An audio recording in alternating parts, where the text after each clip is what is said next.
you want to come up.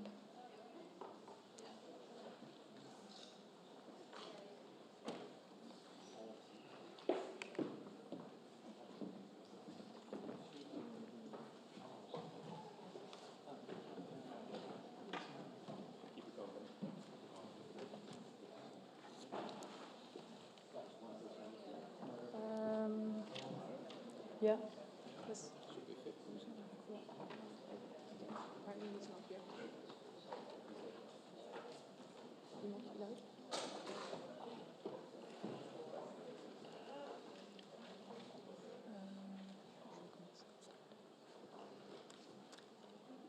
Bonjour. Je suis ravie de vous accueillir. Good morning. I'm pleased to welcome you to the Paris-Saclay University as part of the EU-US Trade and Technology Council, TTC, organized as part of the French presidency of the Council of the European Union. I'd like to switch now to English because most of our guests come from around Europe and from the United States. Paris-Saclay on the occasion of the Trade and Technology Council. For the stakeholder panel, I'm Mélanie Voyn, I'm the spokesperson for the French Treasury. We have today many high-level panelists to exchange on two topics. First, the priorities for the future work of the TTC in trade and how to better secure supply chains. Second, on how the TTC can facilitate the green and digital transitions. We have here on stage Executive Vice President of the European Commission, Vestager, Dombrovskis, and Commissioner Breton. And we have, for the US, we have Secretary of Commerce Gina Raimondo and US Trade Representative Katherine Tai and Undersecretary José Fernandez here with us. And we have some panelists who will be joining us online. And for the audience online, you also have interpretation available if it goes into French as well. We don't have much time and a lot of topics to cover, so I'll ask the participants to be a bit mindful of time. But first, I'll give the floor to Sandrine Gaudin, the Secretary General of the General Secretariat for European Affairs from the French government.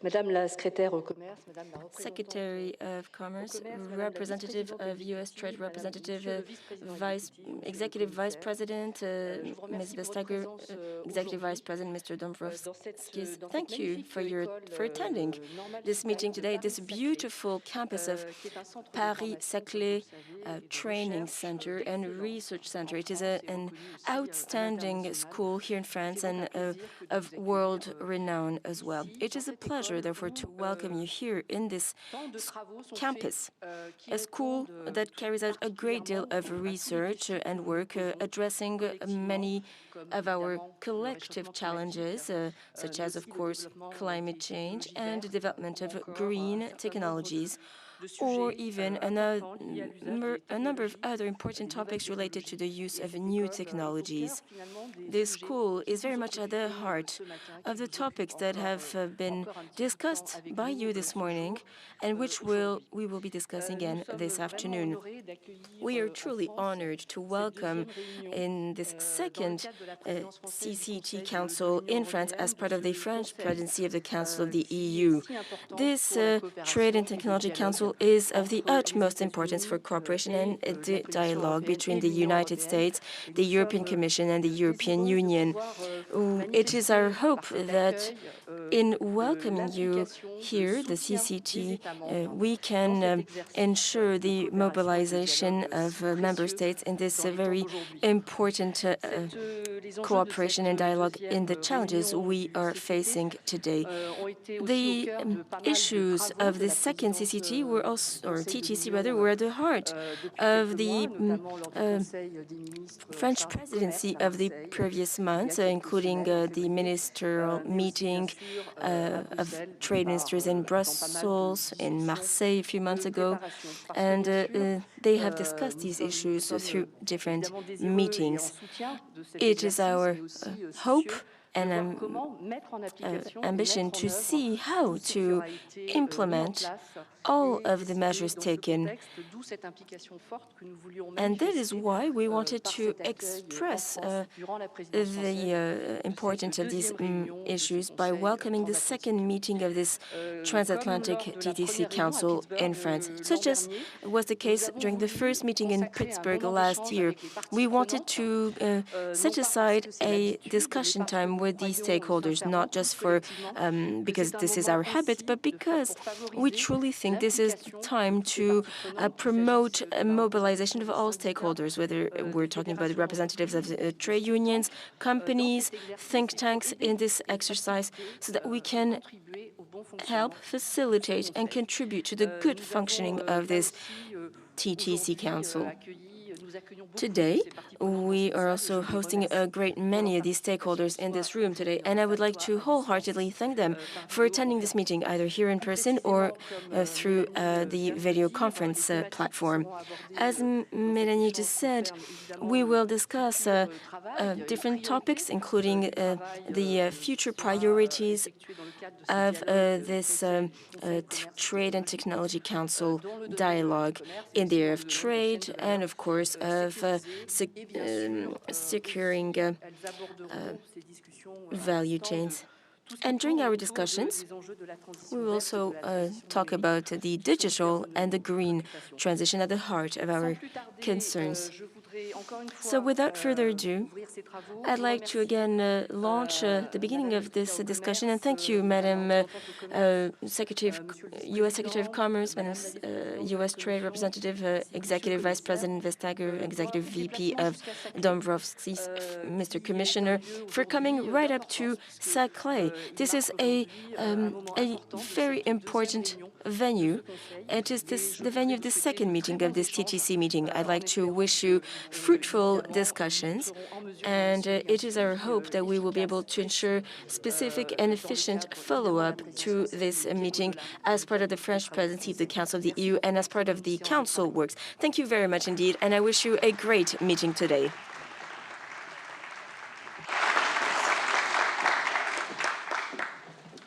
Merci, Sandrine. Thank you, Sandrine. So the priorities for the future work of the TTC in trade and how to better secure supply chains. And I'll give the floor to Executive Vice President Vestager and US Ambassador Tai. Oui, mais bien sûr, et merci beaucoup. Indeed, thank you very much indeed. Thank you for this warm welcoming, and so appropriate. We've just celebrated the work done by the working groups and the stakeholders until now, and then we start discussing next chapter. So there is no rest for anyone. But I want to thank the presidency here at Saclay to give us this opportunity to see, a European innovative, bursting environment, a world-class university, creating the circumstance for, really personal exchanges on behalf of our constituencies, creating the necessary trust. Because that, I think, is the magic of the Trade and Technology Council. It is people coming together to enable institutions to work in the best possible way to serve our stakeholders. Because the success of the TTC is the ownership from stakeholders in all the variety, NGOs, unions, business representatives. If there is no ownership, the TTC doesn't really exist. And the first subject here, I think, is really top of mind for everyone, because everyone has seen the fallout that comes from unsecure supply chains that doesn't work. And this is why not only should we prevent new shortages, but we should also see how can we strengthen supply chains that we know are secure, that have their starting points in areas where we trust that supply can continue. And one of the results that we have achieved is is the strategic standardization information mechanism, because part of having a supply chain is also that standards are being set in a way that you can rely on. So this appreciation of the US and the EU engaging to make sure that standards are set, that we engage where it's priority, and fully engage our stakeholder community in doing so, I think that is key.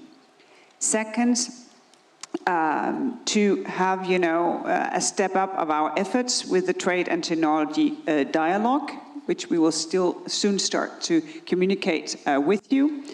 And last but not least, to be very specific, the two areas where we focus is the supply chain when it comes to semiconductors and the supply chain when it comes to raw materials.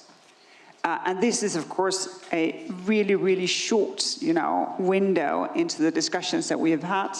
But I hope that you will feel in our dialogue here today that it is the real state of mind.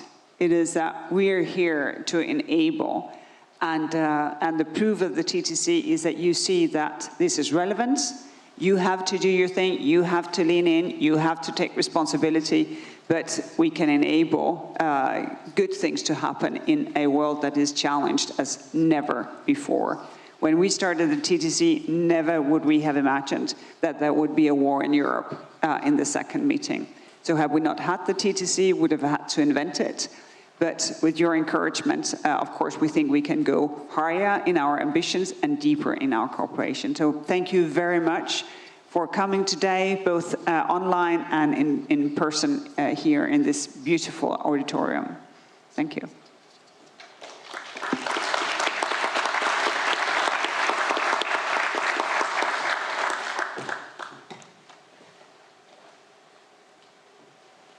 Please go ahead. Thank you. All right. Well, I want to begin by thanking the Executive Vice Presidents, Dombrovskis and Vestager, for hosting us in France today, and Commissioner Breton as well. I also want to thank our gracious host from Paris-Saclay, Mr. Zalio, who I think I saw a bit earlier and I know is here. Let me begin by saying the Biden administration's worker-centered trade policy is founded on a commitment to incorporate the perspectives of the broadest range of stakeholders, those who have traditionally had a seat at the table, and pulling up chairs and making sure that we have new seats at the table for those who have not felt traditionally included. When we hear from our workers, from our civil society representatives, and from our business leaders, large and small, we can design more inclusive and durable trade policies. And that's why this session, I feel strongly, and I know this is shared across these tables, really forms one of the core pieces of the TTC, and is perhaps one of the TTC's most important innovations. The timing of this ministerial is also crucial, and I'll just point out things that we all already know. We have all experienced significant disruptions in global trade and the global economy, from 2+ years of the COVID pandemic to more recently Russia's invasion of Ukraine. I think what this means is that we have a lot of work in front of us, and as we work together to recover from short-term shocks, we also need to keep our eye on the medium and long-term work that we need to do. The events and the disruptions that we've experienced have really revealed some structural vulnerabilities to the way that we have been doing business and the way that we have been conducting our international economic policy. I think that in terms of the approaches we need to take going forward, it will require new investments in our infrastructure, in building out the industrial base in strategic sectors, including increased domestic manufacturing, along with strengthening trade and investment partnerships with key allies and trusted partners like the EU and the US.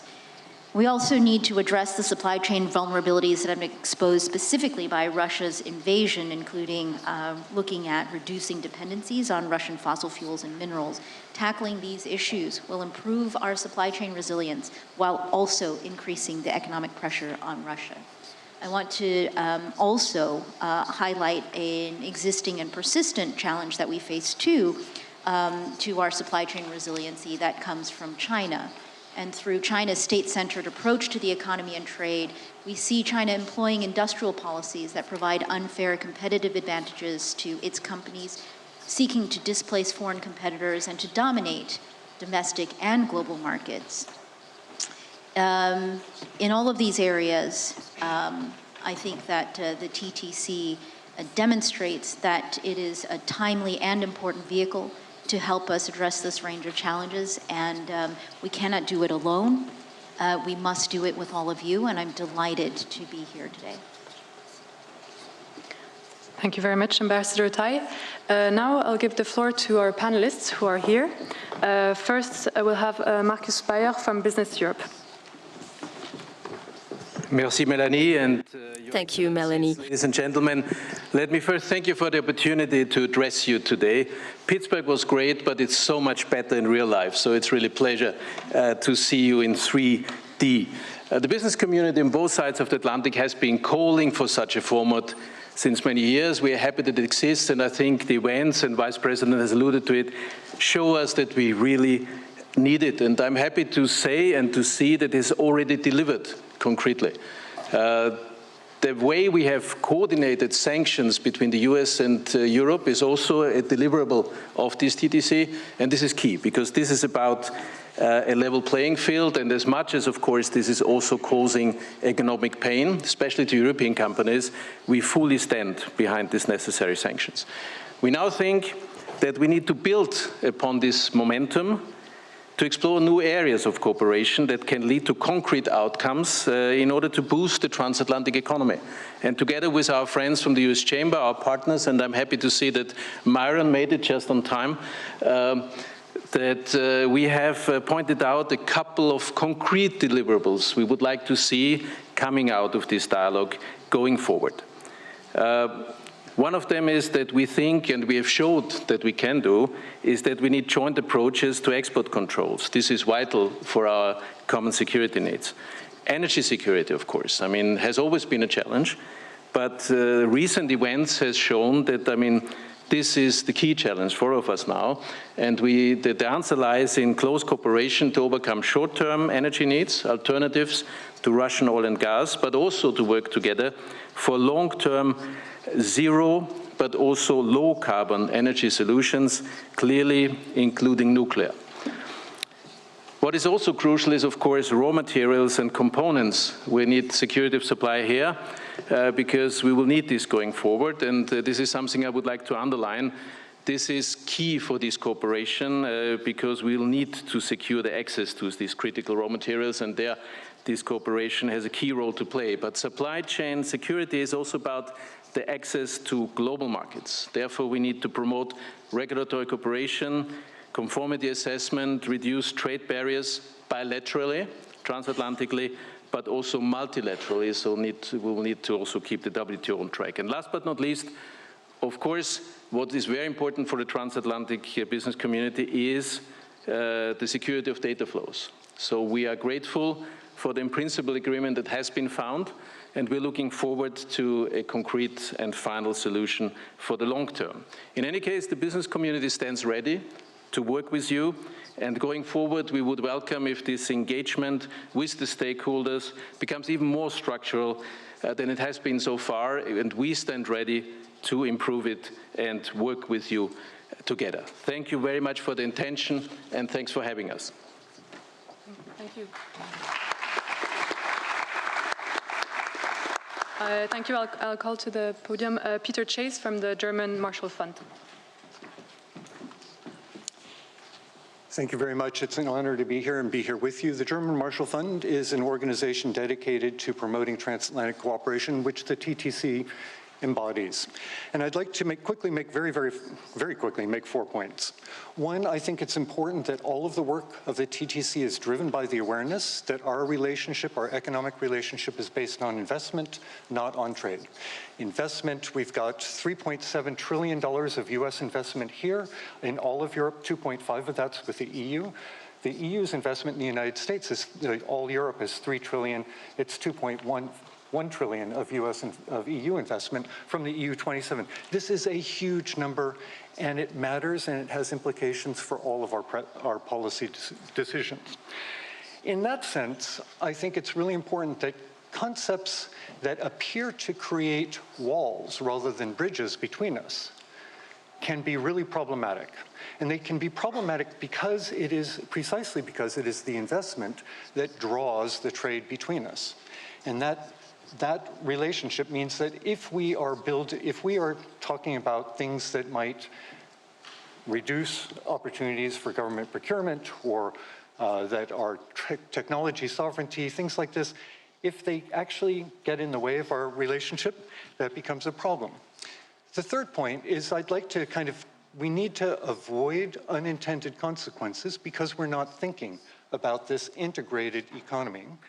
And I'd like to take the electric vehicles industry as an example, because we need the electric vehicles to meet our climate goals, our climate ambitions. We also need, this is a place where a lot of the scarcity and supply chain problems are coming up. And the third thing, really importantly, is this is an industry where China got into it for domestic demand, not just export push. So I think that we need to acknowledge that some of the things that we've done and that we are doing is almost creating a demand here for electric vehicles, which we're going to see a huge swing up in Chinese exports here. We've already had it just this last year. Then the final thing to say is that I think that it's important for us as we're going forward to make sure that we, in the TTC in particular, is trying to make sure that all of these working groups are not working in silos, but are working together. That the Council itself has the job of ensuring that all of the work we're doing in high-tech or export controls or investment screening, that it is all a coherent and part of a coherent whole. And I look forward to seeing the results of your deliberations today, because I hope that you'll prove that you're doing that coordination. Thank you.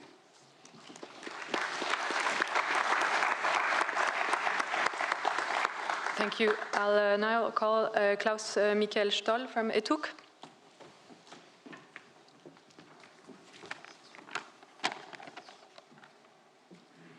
So let me start by saying how happy I am to be at this stakeholder event today. But standing, I also realize how nice it is to be among humans and not in front of a screen.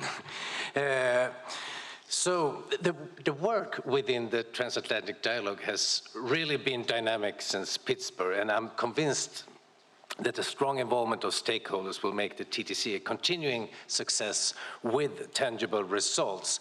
The European Trade Union Confederation has been working hand in hand with the AFL-CIO, and we have also put forward a joint statement which is available on our websites. And there we also highlight our priorities for the work ahead. And Katie Feingold will also, from the AFL-CIO, will also speak later today. And we see the TTC as a good opportunity to do trade differently and to put workers' interests at the center. But going back to the main topics of this event, supply chains and the green and digital transition, I would like to make the following 3 points. First, trade is in a transformative process. Trade is increasingly unpredictable, and it's not what it used to be, as some people would say. There seems to be several crises at the same time, including a supply and demand crisis. But there is also a collapse of a business model. Just in time seems increasingly to be an idea of the past. So global trade needs new ideas, and TTC is the creative way forward. Secondly, supply chains need to change. Forced labor and worker exploitation must be stopped, not only because they are morally wrong. It is also a business model that represents the past. Binding due diligence and stronger labor clauses are ways forward. Let us address these problems jointly within the TTC. Thirdly, let's be realistic. Progress in green and digital transitions is crucial, but historic high levels of inequality might ruin it all. So future trade agreements must also address inequality. Thanks for your attention. That was 2 minutes.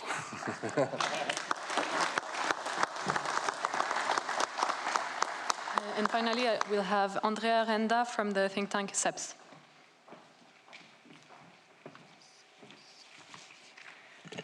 Merci, Melanie, and thanks a lot for inviting me to this very, very important meeting. I'm going to say 4 things as quickly as possible. The first one is I believe cooperation and research will be, and research and development will be an essential element and should be an essential element of the TTC. In my opinion, one of the key areas where we need to step up cooperation and research immediately is semiconductors, where there is a lot to be done to catch up with existing market developments at the global level. And there, I think the idea that was floated by some academics on the creation of a semiconductor commons, joint pre-competitive space where Europe and the United States companies can share facilities, equipment, and demonstration, which is sometimes what creates the problem in what we call the valley of death from lab to fab. We need to do that quickly. Second, even this level of ambition is not going to be sufficient if we don't take a holistic approach to value chains. In the recent trip that I had in Argentina, I saw in the same day 300 cameras being deployed in Buenos Aires for surveillance, and one of the last available lithium mines being acquired by a Chinese company. Commissioner Vestager, not Vice President, but Commissioner, because I'm talking about competition, knows very well how difficult it is to compete against a bundled offer if you're not able to fully replicate it. We need a fully fledged technology stack, and only together we can achieve that. Now, to add to the difficulty, this fully fledged technology stack has to be at the same time also inclusive and respectful of workers' rights and sustainable. So I would say what the European Commission is doing at the moment in developing the notion of Industry 5.0 along 3 main pillars, human-centric, resilient, and sustainable industry, could be a good starting point for mutual cooperation in this field. And finally, the last one is an announcement. As of today, I start a new adventure that hopefully will be helpful for all of us and all of you. I will be coordinating the so-called Trade and Technology Dialogue, which is funded by the EU. It is run by CEPS, but also by the European University Institute, by the Istituto Affari Internazionali, by Forum Europe, and by the Providence Group in the United States. So we will offer a platform for stakeholders to convey their concerns, ideas, and a sounding board for the proposals that will be developed by the leaders of the TTC. I'll stop there. Thanks a lot.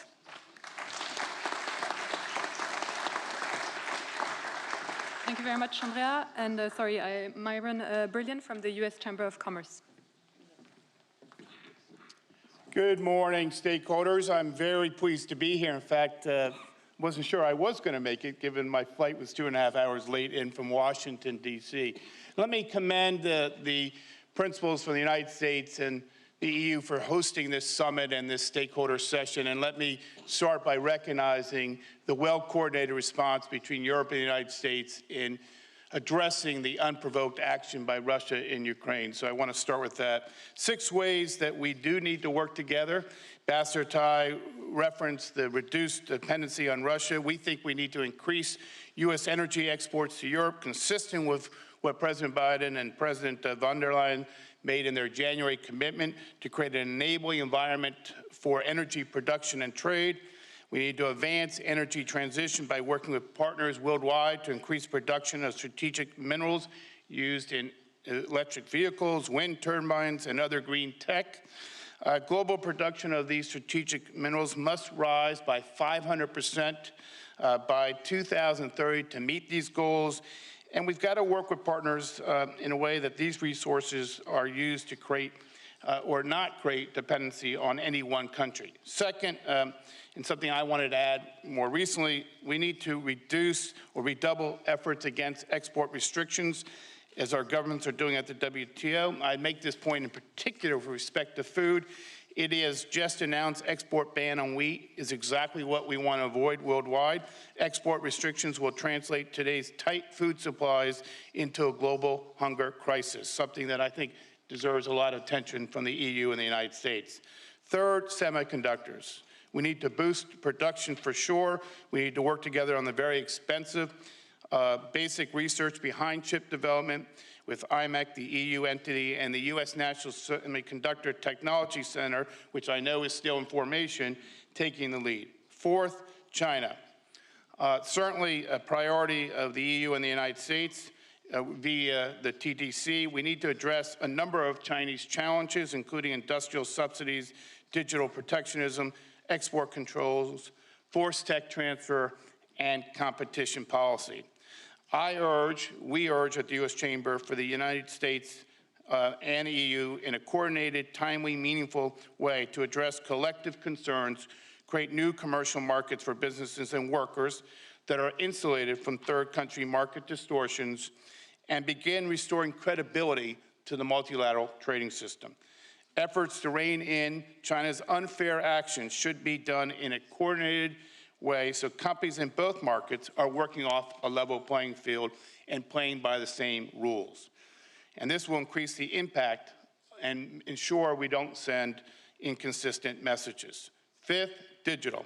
Finalizing the new transatlantic data privacy framework as soon as possible will not only ensure the United States and Europe are working on the same agenda, but it will ensure that we secure data flows. We double down on commitments made at Pittsburgh Ministerial regarding non-discrimination in digital regulation. And I would here say that Marcus at Business Europe and the United States Chamber have worked closely not only on that, but the other set of issues as well. Let me just say at the end, my sixth factor is the stakeholder engagement. Today's session is clearly very important. Ongoing two-way engagement is key to realistic and durable outcomes. The private sector has to be a part of the solution.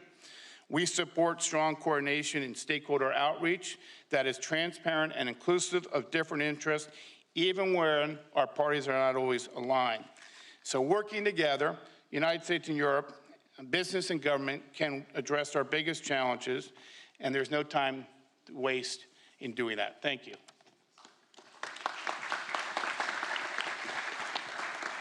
Thank you very much. We'll now jump to questions from Undersecretary Fernandez and Commissioner Breton to our panelists. I'll give you the floor, Mr. Undersecretary Fernandez. Sorry. Thank you. Thank you very much.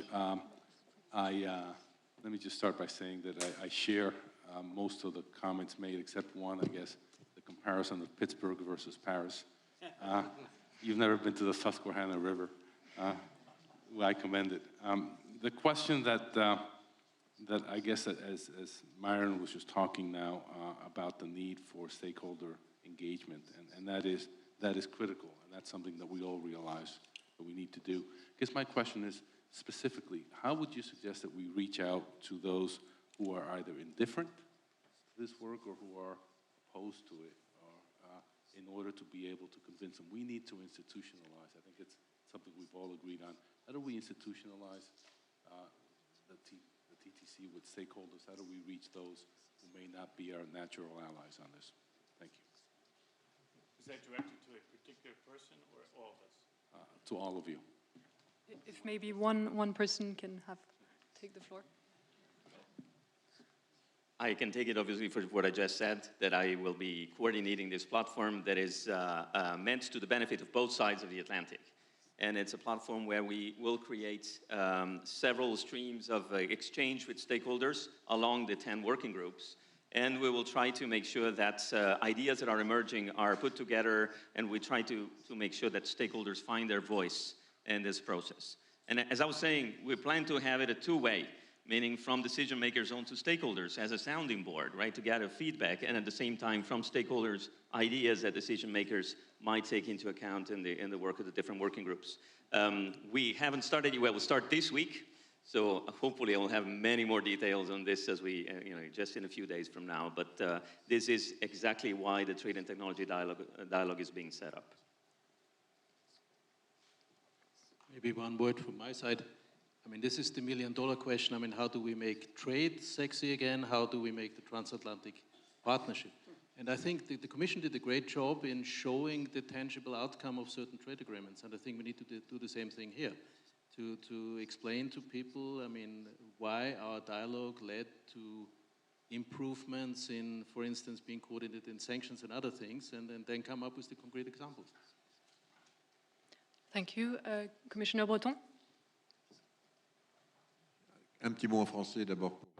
A word in French, briefly, to thank the French presidency of the EU for hosting us today, for organizing this session, to host the TTC. Thanks to you all for this widely appreciated effort, appreciated by all our colleagues here. I'll switch to English. And maybe come back on one of the topics that we discussed heavily yesterday evening and today, which is the supply chain and the security of our supplies. And of course, this is becoming more and more an issue. We realize this during the pandemic. Of course, now with the war of Ukraine, and if we look at what happened now in China, we see that it will become more and more important. And in this endeavor, we decided together, we have a structural reflection on how to better equip all of us from both sides of the Atlantic in some critical part. You mentioned semiconductors, but we have other topics which are extremely critical to make sure that we'll be able to cope with this situation. In other words, it may require more supply chain transparency and openness from industry in terms of supply, demand, and also production capacity, including, by the way, sharing information in a specific time. Concrete measures also to absorb a surge in demand, and finally, a concrete measure to secure input of material. So I think we'll be very interested to hear from you. First, what do you expect from us? And how do you prepare yourself also in this specific issue, which will become more and more important, and we call it, by the way, the new geopolitics of supply chains. Thank you. One of you? Yeah. Is this working? Yes, it is working. Yes. So from a trade union perspective, I guess the fact what we have now, we hope that it will be the result of today is that we have the Transatlantic Labor Dialogue, and just having us here today, I think is a very good beginning of everything, because it makes us feel safe about our engagement, which also means that we now can focus on content in different issues. And from the trade union side, I can tell that we are very much looking forward to creative discussions on how to protect workers in the world of AI, on platform works, and on standards, and many other things. So we're looking forward to the content of discussions now when we're behind the formal procedures. So again, thank you for having us here today, and we're going to be very creative, trust us. Yeah, from my side, three elements. I mean, first, I think as far as Europe is concerned, we have a very good exchange with the Commission, DG Growth specifically, on a weekly basis to specify where the problems lie and to get answers. So this is very welcome. Thank you for this.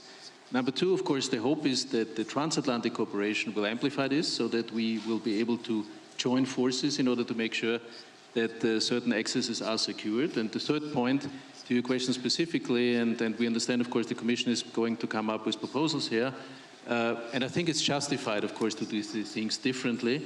At the same time, of course, business has always been sensitive about sharing information. So I think once the proposal is there, we will need to find the right balance, what is necessary in this new world to do differently, and how far is there still justified aims of protection, be it IP or others. But I'm pretty sure going forward and in constructive debates, we'll find the right balance in order to find the right answer for the new challenges we're facing. Thank you.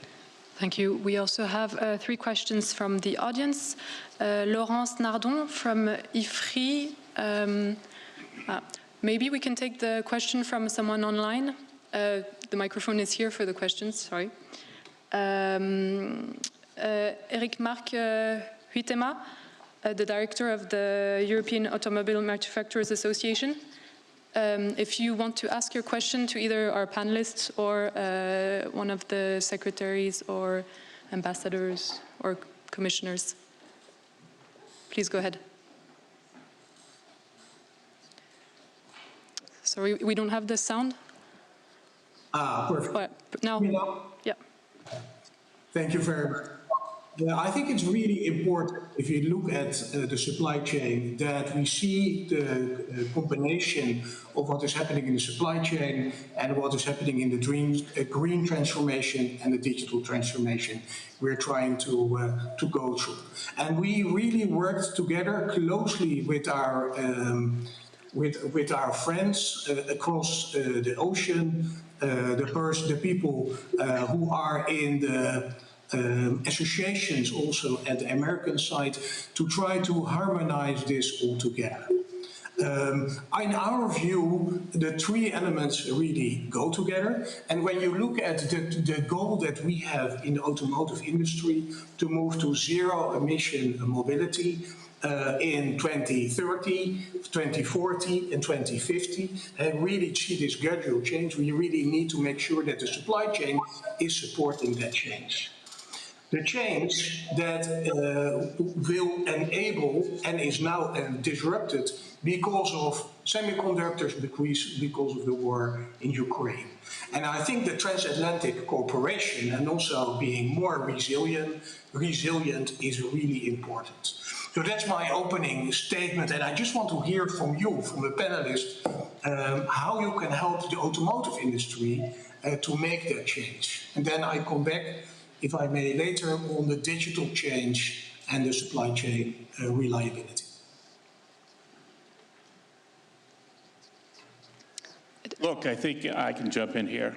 On the auto industry, there's no question that this is a priority for the U.S. government. It's also it's a priority for the U.S. private sector to make sure that our companies are getting the materials, the minerals. I referenced it in my opening statement.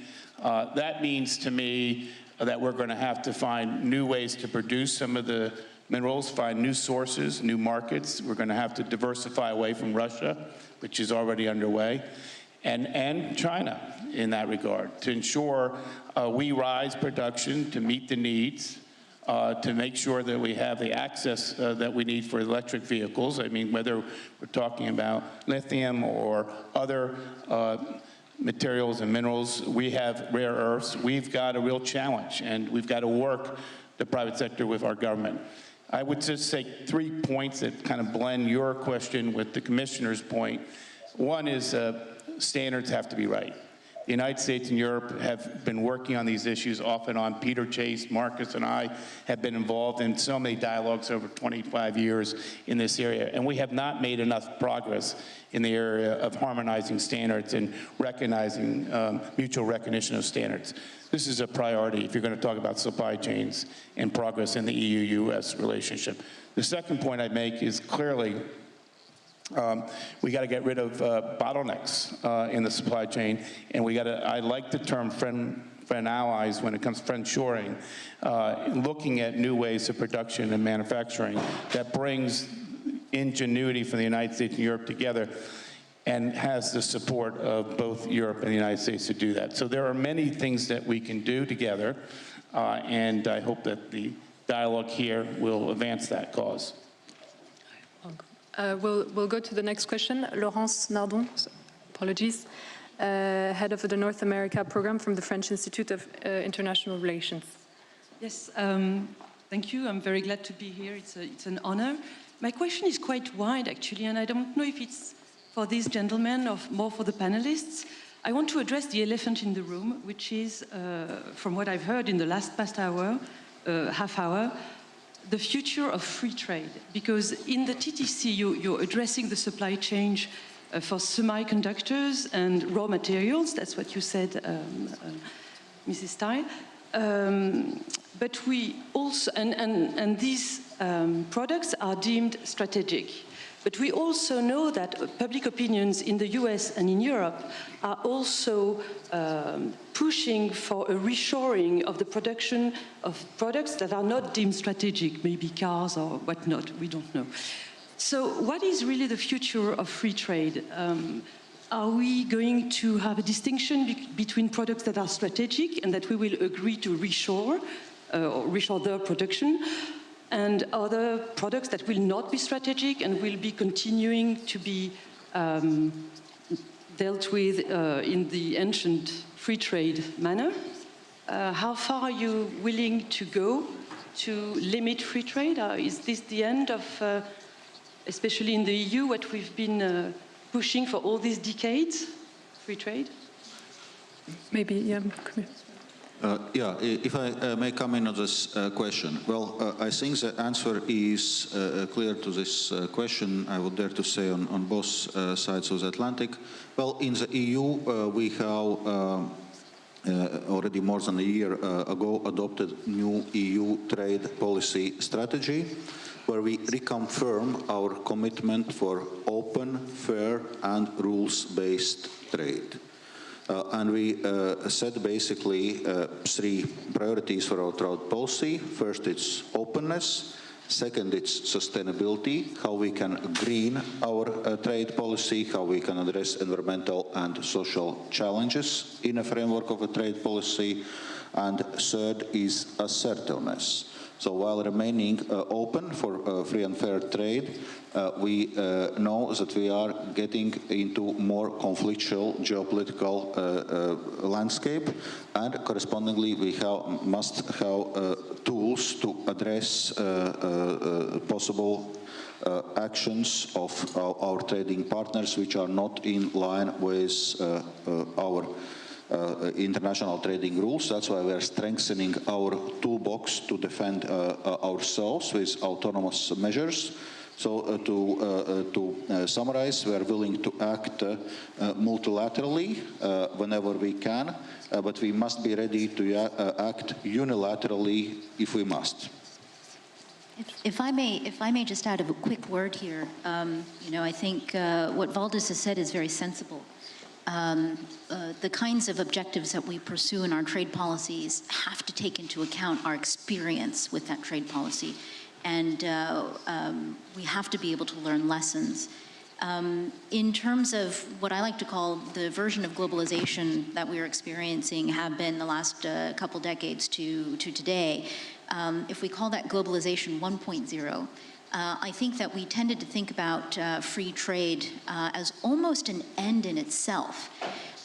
Free trade and free markets really are tools. They serve larger purposes.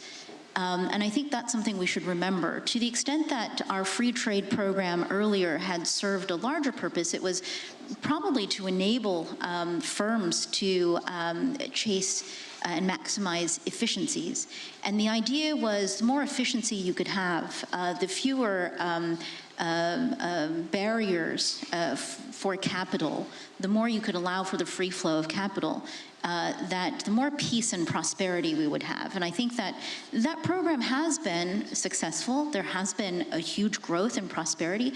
There has been a long period of peace that we've experienced in the last couple decades.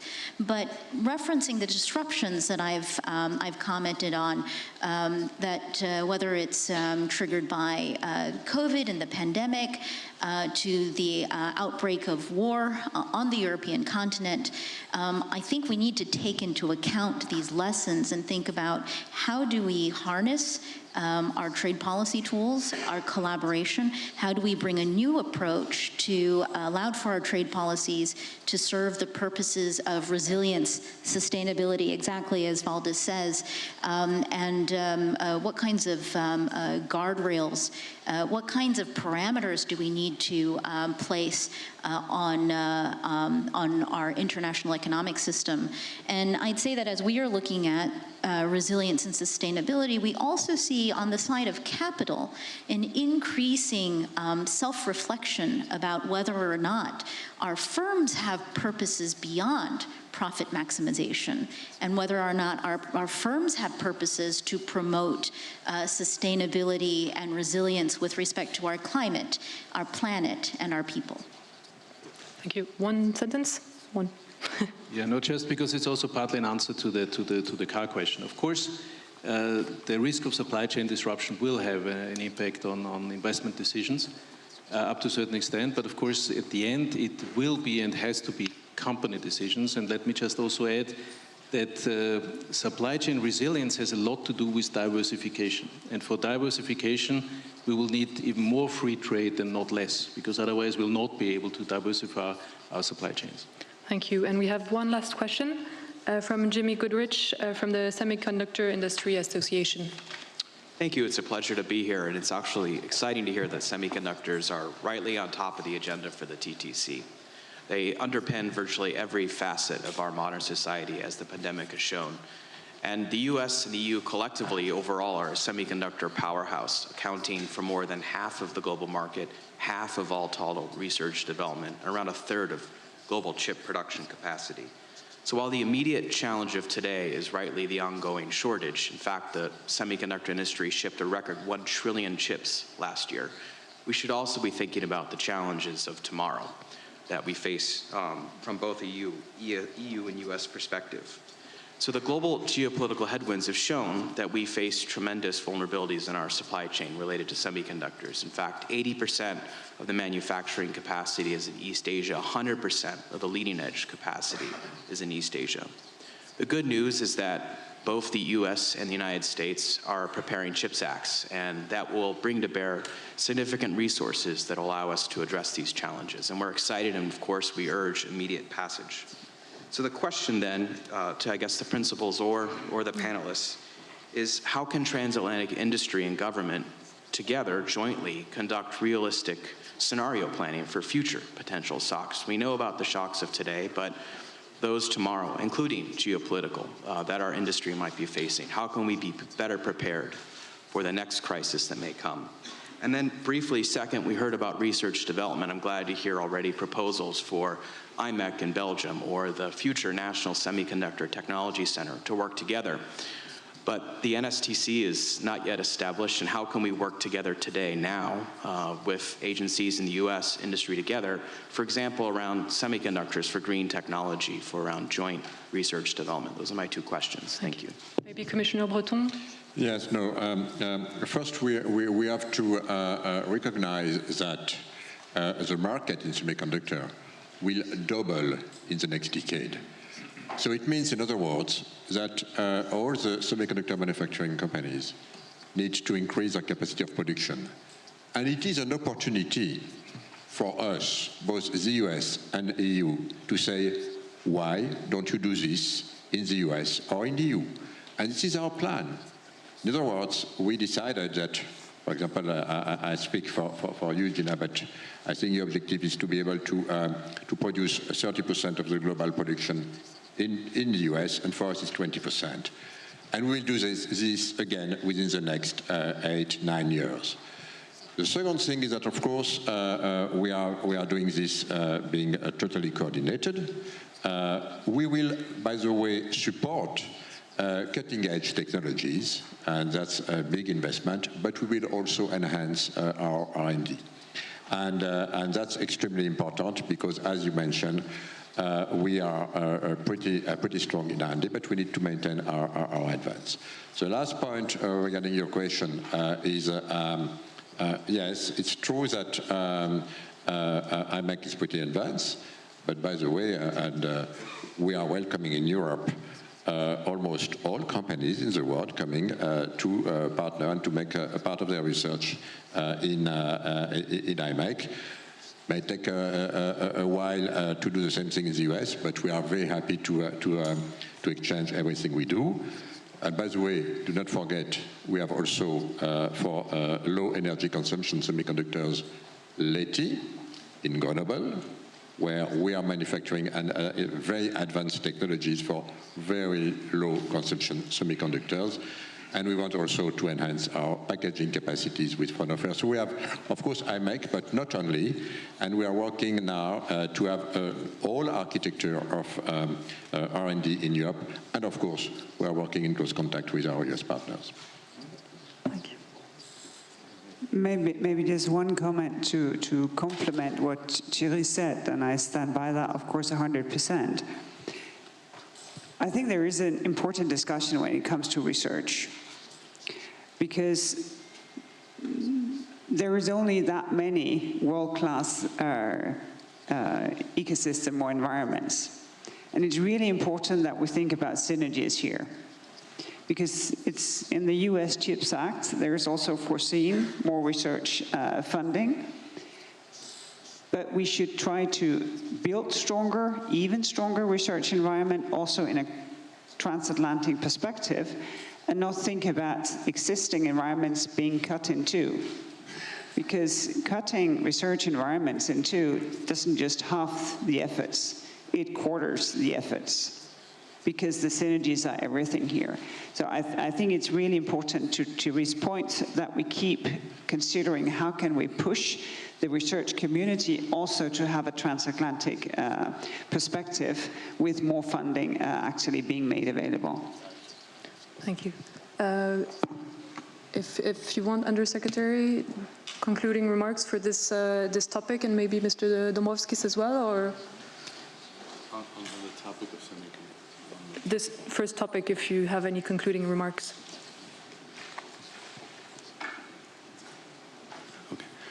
Well, thank you, and thank you to the panelists, thank you to the host. It's wonderful to be here. The input, the feedback, the buy-in of stakeholders is critical to the success of the TTC, and frankly, we won't get very far without it, so this is important. This discussion has underscored the important issues at the forefront of our trade and investment relationship. It's a trade and investment relationship to which we are deeply committed, and the TTC is an important mechanism for building and advancing this cooperation, both inside and outside this forum. One example that we've had many examples. One example of our collaboration is that I think that you've seen the renewed trust that we have. And you've also seen the advanced work in the TTC on supply chain disruptions, on semiconductors, rare earths. Myron mentioned that, and solo supply chains. I think we recognize the challenge, and I do think in future meetings and in future months you will see very specific projects going forward. Look, when we look at the original task of the TTC that puts forth a compelling vision for global trade and technology, for free trade is part of it, but it is worker-centered trade in a way that serves our people, protects our interests, and promotes democratic values and our innovation. It's 8 months later since Pittsburgh. It's clear that we stand together and that we defend shared values that have been accepted for 75 years and are now at risk because of Russia's further invasion of Ukraine. The close cooperation that you've seen between the US and the EU on things like disinformation, on export controls, frankly would have taken a much longer time to happen without the TTC. So you're already seeing results. And our focus on supply chains today brings us into sharp focus. We have a problem. We recognize we have a problem both in semiconductors and in critical minerals. We need to find a solution. Our work here can help to unlock economic opportunities. This is both a business opportunity, an opportunity for our businesses, but it's also a strategic imperative, and the TTC is very much aware of that. So I think you will see on supply chains continued engagement, real progress, and we will look forward to coming back here and engaging with TTC stakeholders on both sides And the proof will be in the pudding, as we say. You will need to see results, and we intend to provide results because we know we have to move forward.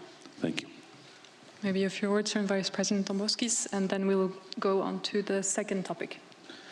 Yes, thank you very much. Well, first of all, thank you to panelists and the audience for your comments and suggestions.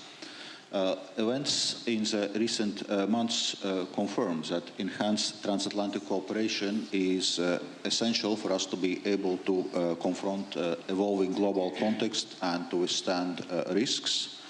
The Russian invasion of Ukraine has highlighted dramatically the relevance of our joint commitment to address trade and security risks associated with export of sensitive technologies to destinations of concern, notably Russia. The TTC has played an important role in coordination of the unprecedented set of sanctions against Russia, in particular in area of export controls. Looking forward, our intention is also to continue that level of engagement to discuss how to mitigate the negative impacts of this aggression on the global economy and on Ukrainian economy in particular. Well, the transatlantic marketplace is large and deep. Our economic prosperity was built on global openness, and well-functioning transatlantic trade is key for resilient supply chains. So our shared work to promote resilience and security of supply chains and our cooperation to mitigate vulnerabilities should not give the sense that we are withdrawing from the globalization. On the contrary, we continue engaging in partnership with spirit of openness, seeking ways to cooperate, whereby we protect our economic interests in a way that is not putting additional pressure on world economy, and also by upholding and reforming global rules-based trading system. Thank you. Thank you very much. Thank you, gentlemen. We'll move on to the second topic.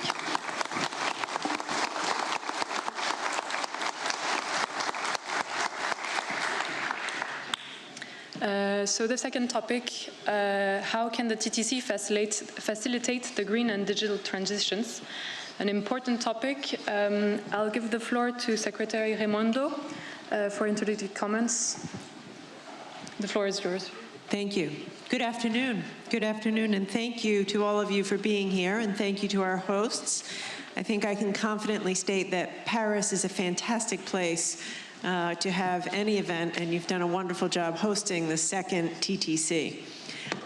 Before I talk about the green and digital transition, I do want to comment on something that has struck me as I've listened to our stakeholders, which is that, and it should give all of you stakeholders some assurance, every issue that came up from the stakeholders, whether it is standards, achievement of equity as it relates to, as we move towards digital world, coordination on export controls, focusing on the food crisis, all the semiconductors, coordination of our plans on semiconductors, every issue brought up by stakeholders was on our agenda this morning and yesterday for TTC.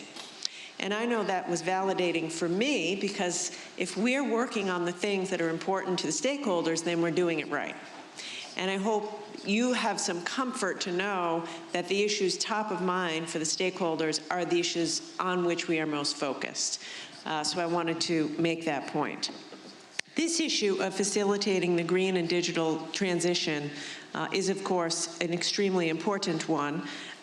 Inequality was brought up in the prior panel. We certainly in the US are struggling with income inequality and equality of opportunity. And if we don't do it right, the digital transition and the green transition will make that inequality even worse. And so we have to be cognizant of that reality and make sure that as we move, as we have to, speedily, especially as it relates to the green transition, we are putting in place the supports and the policies that we need to ensure greater equality. Because left to our own devices, we run the risk of increasing inequality. An area that I am particularly focused on as Commerce Secretary relates to broadband. And on last Friday, I announced an initiative led by President Biden to make a $65 billion investment in the United States to ensure that every single American has access to high-speed, high-quality, affordable internet. Unfortunately, tens of millions of Americans, millions of Europeans don't now have that. And the reality is that lack of broadband, and this is one example, and there are many, lack of broadband in a digital world will massively exacerbate inequality. So if we're going to bring about our digital transition and reduce inequality and close the digital divide, then we have to support people. And a simple example of that is making sure every SME, every individual business owner, every person, every student, every farmer has affordable internet. And so that's an initiative that we are bringing about. I know similar initiatives are taking place here in the EU, and I think it's necessary for true digital equity. Much of the work that we're doing at the TTC underpins these goals of green and digital transition and doing it in a way which brings about equity and sustainability. I just want to highlight the work of two of our working groups. By the way, this gives me an opportunity to say thank you to the working groups, the working group heads, many of whom are here. We, of course, are on the stage touting your great work, which happens, starting tomorrow. The working groups begin with all the do-outs from today. So thank you for your hard work. One example, we have a working group called Global Trade Challenges Working Group. They're seeking to shape the positive opportunities and mitigate the negative impacts of digital trade on EU and US workforces, including, for example, and this was brought up before, areas of worker protections and the status of workers in the digital economy. So vitally important. Another working group is called the Climate and Clean Tech Working Group, which in conjunction with Trade Challenges Working Group is undertaking an effort to intensify EU-US cooperation in the area of public procurement of environmental goods and technologies. Two absolutely vital areas. They've made huge progress already, and we look forward to our next TTC, which will happen in early winter or late autumn, where they will come to us with policy recommendations on these topics.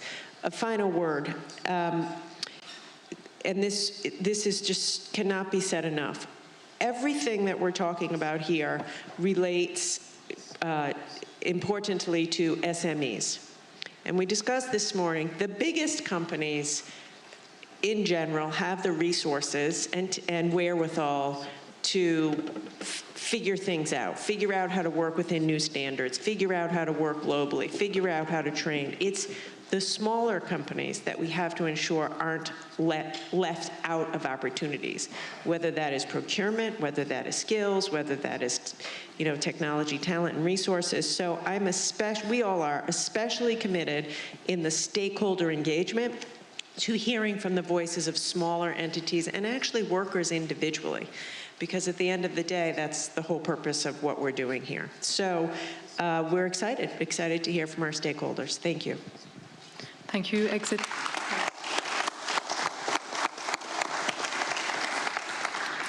Vice President Dombrovskis, the floor is yours. First of all, a successful green transition and fight against climate change is important policy priority on both sides of the Atlantic. So I therefore would like to use this opportunity to highlight the TTC's contribution to our broader sustainability agenda. Because ensuring a just transition towards resilient and green economy is an important theme in all TTC working groups. So already in Pittsburgh, we equipped TTC with a strong social sustainability dimension, and in Paris we are further strengthening. Most notably, at today's meeting, we agreed to coordinate in international fora on promotion of responsible business practices, and we have set up a trade and labor dialogue, tripartite trade and labor dialogue, including social partners. Which obviously will then give social partners a strong voice in transatlantic relations, because we want to ensure that green and digital transitions are just. We also agree to mitigate the impact of digital trade on the EU and US workforces, and more immediately to address social and economic implications of Russia's military aggression against Ukraine. Now let me move to another just as significant side of the work on sustainable trade. Also there we are making important advancements, so I'm pleased that now we have agreed on environment and climate agenda in our working group 10 on global trade challenges, so we now have a concrete work plan. Because that's indeed an area where we could take clear actions to facilitate green transition and address environmental challenges through trade facilitation. Internationally, we agreed to cooperate on the WTO statement on trade and environmental sustainability structured discussions, and we should also find ways to better enable circular approaches, including trade facilitation in relation to remanufacturing, refurbishing, repair, and direct reuse. We also agreed to exchange information on implementation of environment-related provisions on our respective trade agreements and our respective rules and initiatives in relation to sustainable fisheries management and combating illegal, unreported, and unregulated fishing. Well, this green work plan will complement additional work which is going on other working groups. Secretary Raimondo already mentioned green public procurement, which are advancing in climate and clean tech working group. The work is ongoing on carbon footprinting methodologies and on electromobility. On electromobility, I would particularly emphasize, since it's now rapidly being rolled out on both sides of the Atlantic, if we manage to agree to compatible charging standards and correspondingly charging infrastructure, that would be a major boost for this rollout. And we're working also on supply chain resilience related to the green transition, including clean energy and critical materials. So overall, the objective is to accelerate the deployment of green goods and technologies in transatlantic marketplace, but also, of course, work broader. So I will probably stop here. The question I would be interested to hear from panelists and audience is what you are seeing as a priorities for advancement under the TTC trade and environment and climate agenda. Thank you. Thank you. We have now statements from panelists, some online and Frank Heemskerk here. Can you please try to stick to max 2 minutes so we can do the press conference afterwards? I think journalists are hungry as well, so we don't want to keep any hungry journalists. So the floor is yours, Frank Heemskerk, Secretary General of the European Roundtable for Industry. Thank you. Good afternoon, Excellencies, ladies and gentlemen. It's a bit lonely in the panel here. For those of you who are in the panel online, you are really missing out on something. Also, the gender balance on stage is also hasn't changed in the second panel either. But if you come by bike and by train, you do pretty good on your sustainability footprint, like I did this morning. The European Roundtable for Industry is quite happy with the TTC. Together with my counterpart, Josh Bolton, from the Business Roundtable, we will also publicly launch a supportive statement. Of course, we can always do better. Like Maren, like Marcus, we would like to ask for a bit more structured, less last-minute dialogue, because I'm convinced we can share practical cross-sectorial insights. But let's also count our blessings. It's very important and good to have this transatlantic dialogue. This US administration is fortunately taking a much different approach than the previous one. I don't know whether I say this also on behalf of the US Business Roundtable, but at least it's my view. On green and digital, a few comments. Let's, as Transatlantic Coalition, also jointly set global rules and standards. Let's continue to build on and modernize the WTO. Let's seek a new multilateral agreement on environmental goods. And let's make sure that we align the environmental standards incorporated in our free trade agreements. And in order to address the risks of carbon leakage, let's work together on level playing field mechanisms and aim to bring carbon prices closer together in both our markets and globally. Then some of our message on digital. Also there, let's cooperate on new areas of regulation, especially for emerging technologies such as AI and 6G, based on our shared values. Minimize fragmentation is key. Enhance the cooperation in cybersecurity. Also there, we recently had a call with our corporate global heads of cyber. They were worried because it was so quiet on cyber. Maybe it's also a bit of their profession to always be worried. But what I took away was that the quality of their dialogue of the European multinationals with the American intelligence environment was more productive than the European. So let's also there deal with the European fragmented approach on cyber intelligence. And even if it's not part of TTC, like Maren, it's key to finalize the transatlantic data privacy framework to replace the privacy shields. And my final comment is on sanctions and export controls. Also here, the trust and cooperation within the TTC has paid off. As ERT, we are fully supportive on sanctions. But let's, however, also make clear that interpretation and information on sanctions is clear and consistent across sectors and countries. And when designing these sanctions, they should hurt the Putin clan much more than they hurt us. But I'm also sure that here the transatlantic dialogue leads to better mutual understanding and collective actions. So congratulations on the work done. On the agenda ahead, I think 80% of the work has been done and 80% still to go. Thank you very much.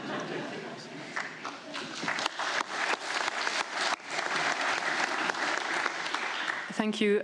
Now, Alessia Virone from the Clean Air Task Force. To this event. I will try to keep it short since I understand. Yeah, perfect. You can hear me? Now, yes, please.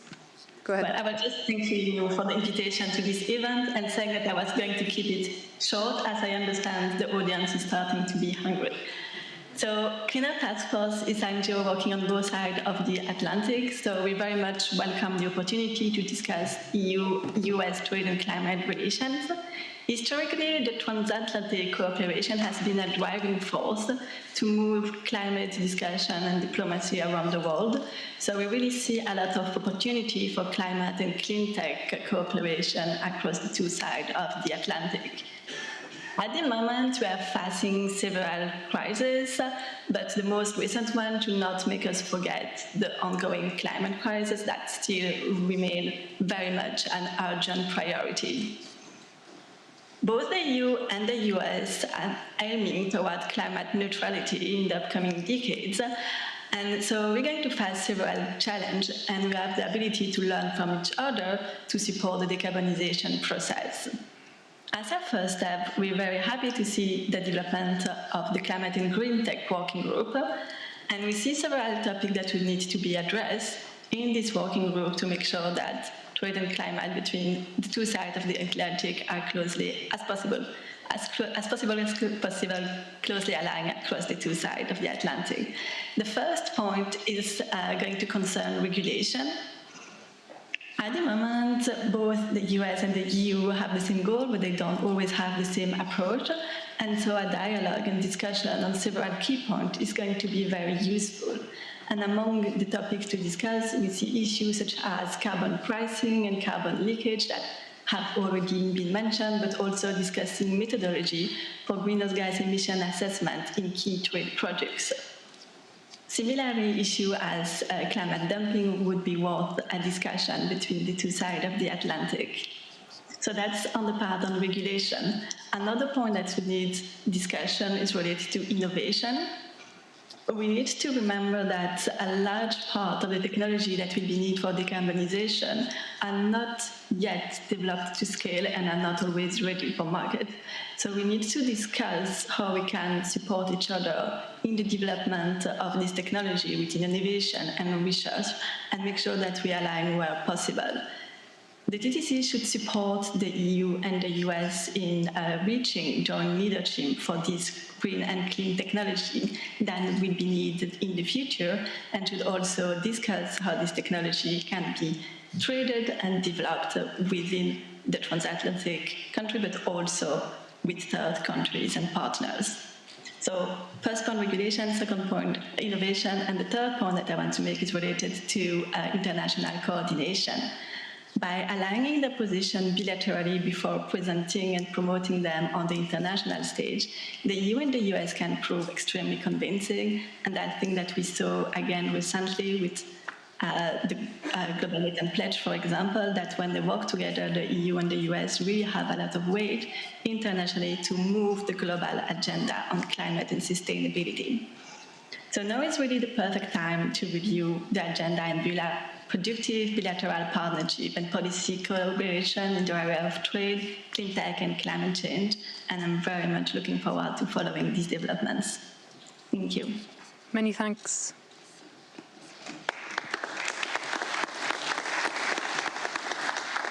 Many thanks. I'll ask Kathy Feingold from the AFL-CIO, and please be very short, all of you. We're running out of time, so we might have to cut some of the interventions if they're not shorter now. Thank you. Great, thanks so much, and thank you for inviting the US and the EU unions. Let me start with a few ideas on digitalization and then turn to the green transition. In the absence of government regulation, technology companies collect data from workers and consumers, which is then analyzed, packaged, and sold to third parties without knowledge or consent. We believe there needs to be a rights-based collective approach to data and data privacy, and that should be part of the TTC agenda. Companies often use invasive surveillance technologies and AI algorithms to monitor workers and increase work speed, leading to stressed out employees, increased injuries, and high rates of worker turnover.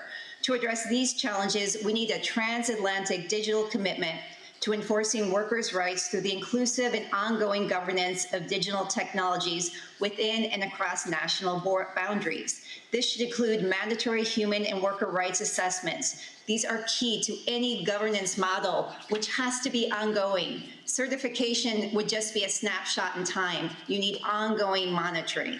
The TTC is an ideal forum for these discussions. On the green transition and the just transition, it's vital that both governments' policies and investments create resilient supply chains for green energy goods that end our dependence on products made with forced labor and dirty energy. We must also develop joint skills programs across the Atlantic. In the US, just a few weeks ago, history was made when North America's building trades unions and Ørsted US, the US leader in offshore wind energy, announced a project labor agreement to construct the company's US offshore wind farms with an American union workforce. This agreement was made possible with transatlantic partnerships between unions and pension funds in the US and Denmark. It sets a model for how we should be working together, and it sets a bar for working conditions and equity, creates apprenticeship programs and career opportunities for communities most impacted by environmental injustice. This is a great model that should be duplicated to ensure we build a clean energy transition with union jobs that also extend into manufacturing. We look forward to working with the TTC to strengthening the transatlantic conversation with our union counterparts as well as business and government. Thank you.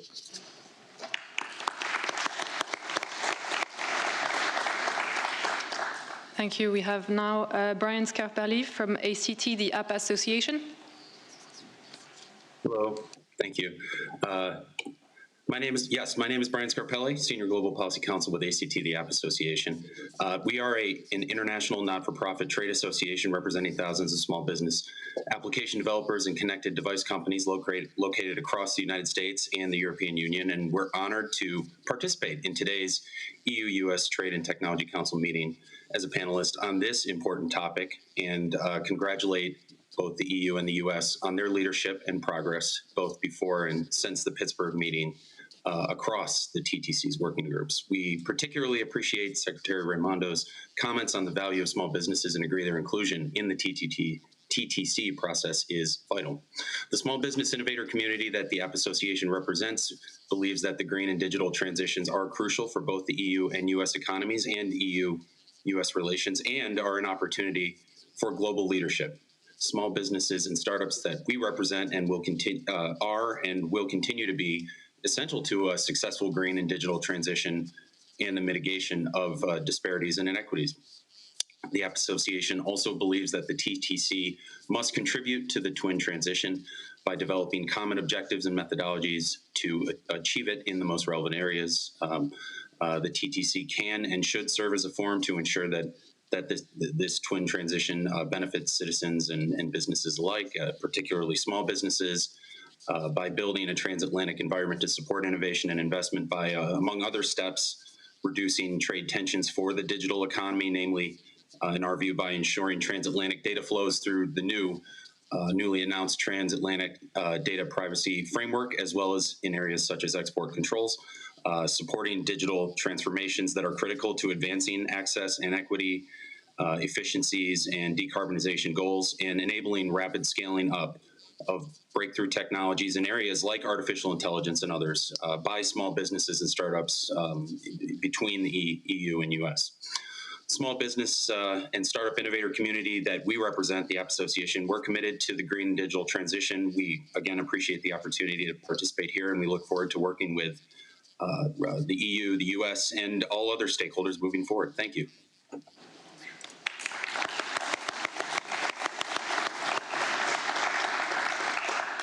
Thank you. And Patricia Heidegger from the European Environmental Bureau. Thank you very much for inviting us to today's exchange. I represent the largest federation of environmental organizations in Europe. Digital technologies have advanced more rapidly than any other innovation in human history, and they must be anchored in fundamental rights and serve the protection of the environment and the climate. They need to be able to operate within the carrying capacity of the planet, but also the coping capacity of humans. So digitalization helps all sectors in the green transition to become more efficient, but at the same time, it also carries an enormous environmental and social justice impact of its own. Mining for and the manufacturing of devices and infrastructure they daily use, and massive data centers increasingly contribute to greenhouse gas emissions. Digital technology and electrification come with increasing demand for critical raw materials. The EU's projected lithium demand for 2050 is higher than what the whole world uses today.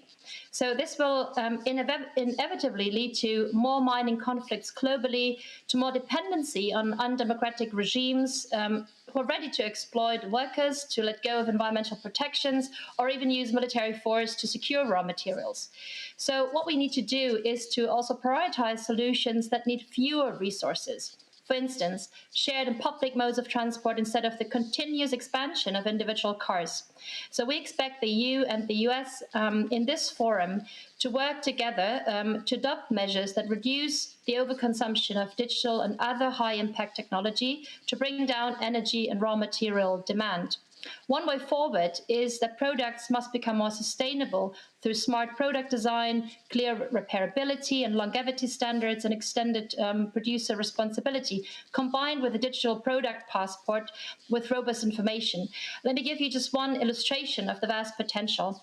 We calculated that extending the lifetime of washing machines, notebooks, vacuum cleaners, and smartphones in the EU by only 1 year would result in CO2 savings equivalent to taking over 2 million cars off the road every year. So beyond better products, We need to adopt ambitious recycling rates and heavily upscale urban mining for the raw materials necessary for the green and digital transition. Next to emission targets that we've already adopted at the global scale, we need targets for the reduction of material use. And one last point, a small number of tech companies yield too much power. They flaunt environmental rules, they avoid fiscal environmental duties, including extended producer responsibility. So the EU and the US must cooperate to ensure tech companies face the same rules as other sectors. All these measures will help the transatlantic partners to lead on innovation and to become more sufficient and independent regarding raw materials. Together, we believe the EU and the US can and must drive the smart green digital transition globally that is oriented towards human and planetary well-being. Thank you.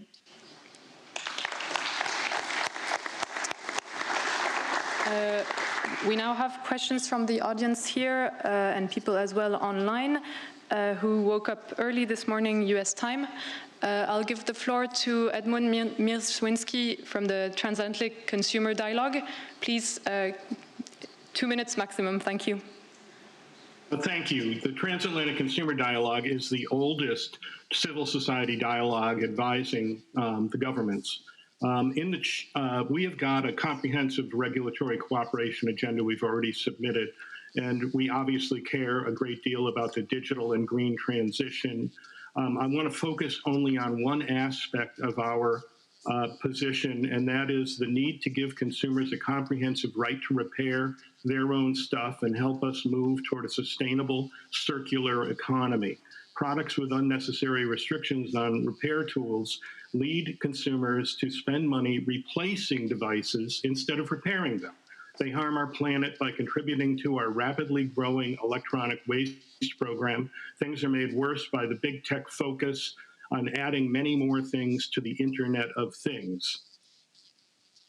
Both the US and the EU have strong civil society right to repair movements led by consumers and small businesses. A lot, but it's not much that corporations have done to respond to demands for a right to repair has been in response to that civil society leadership.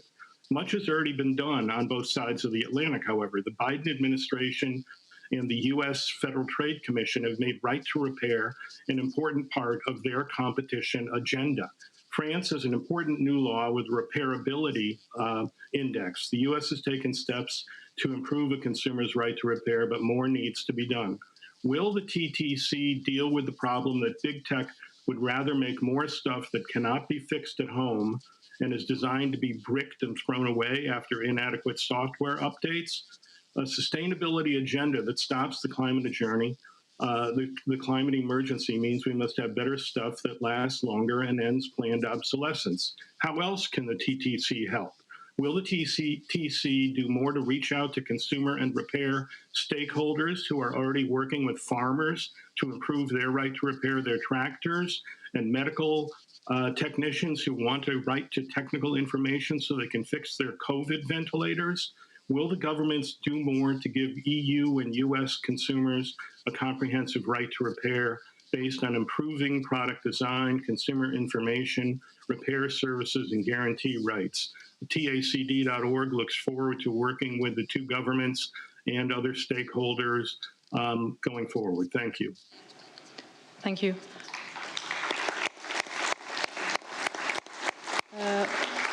One of you, if you want to answer, maybe briefly.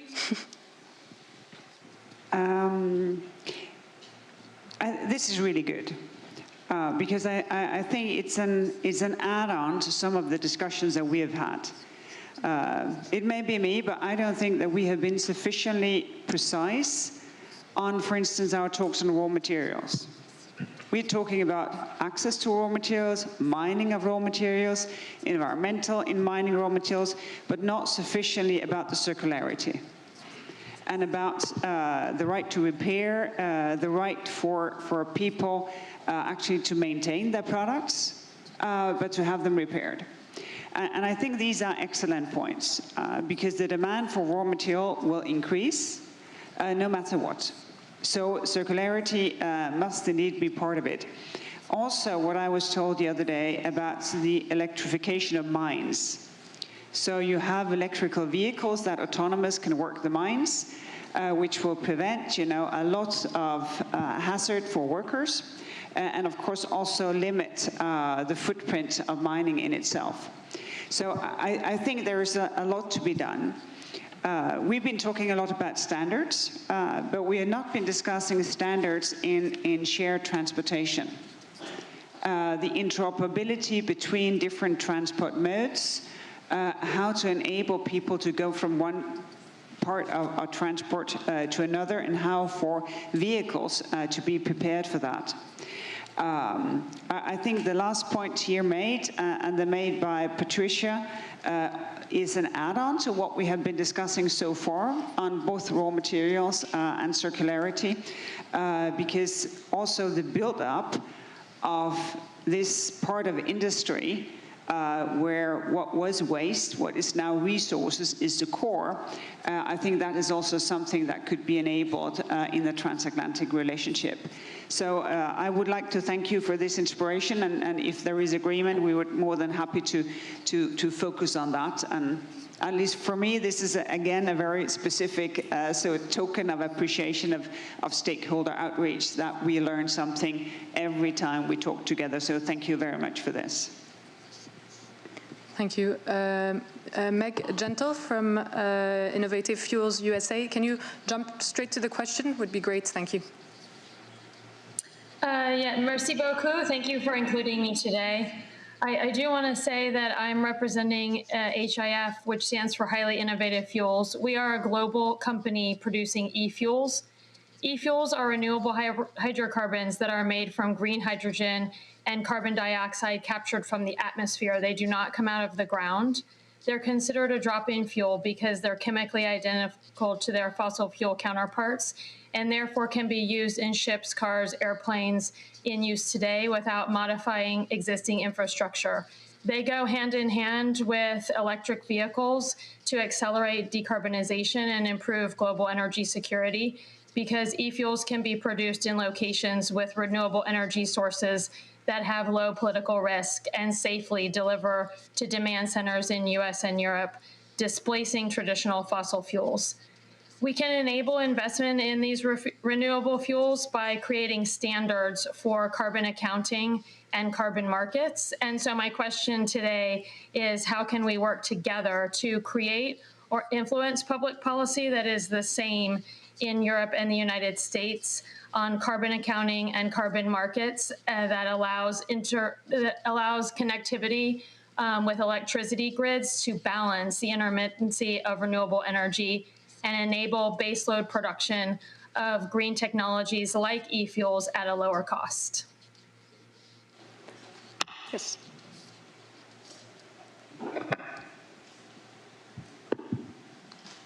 Look, thank you for your question. We are looking and will continue to look on the energy front at a number of options, and this is obviously one of them. At the end of the day, what we are facing today just shows us that we need to redouble our efforts on renewable energy sources and cutting down on fossil fuels.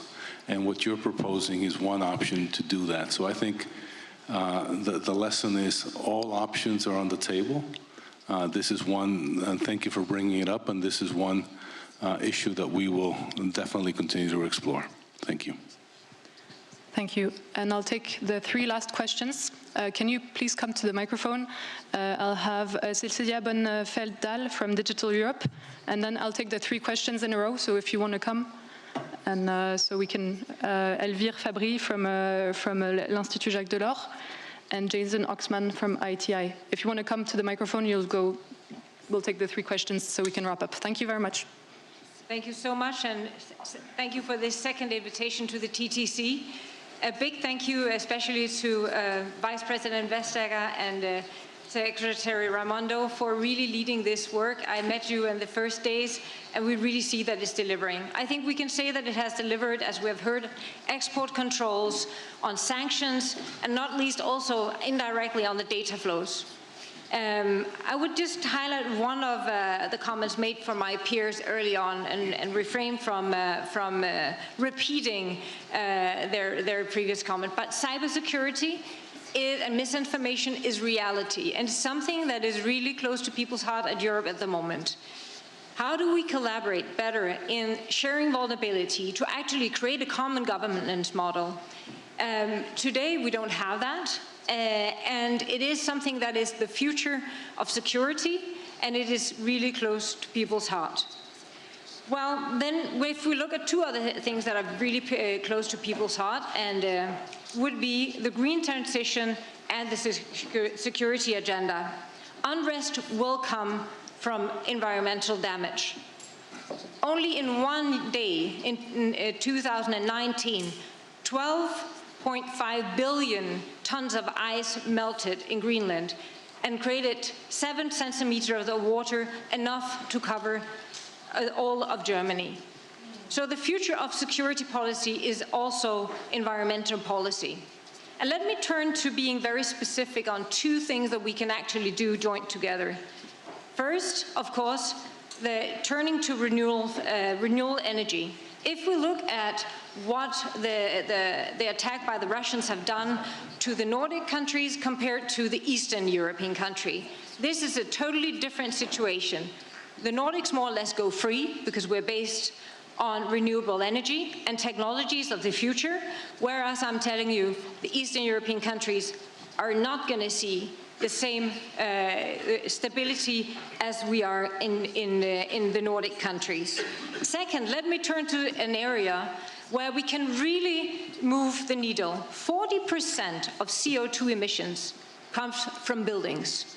Europe is leading on technologies on how to bring down CO2 within buildings, how we actually construct them, how we maintain them, and how we actually tear them down. Let's put concrete targets on concrete sectors, and let's actually review the regulation that lead this. For example, the building directive. Sorry, could you come to the question very fast? Thank you. So maybe last but not least, let's look at how we can put common goals on communication. Under Secretary Fernandez, you asked, how can we reach the stakeholders?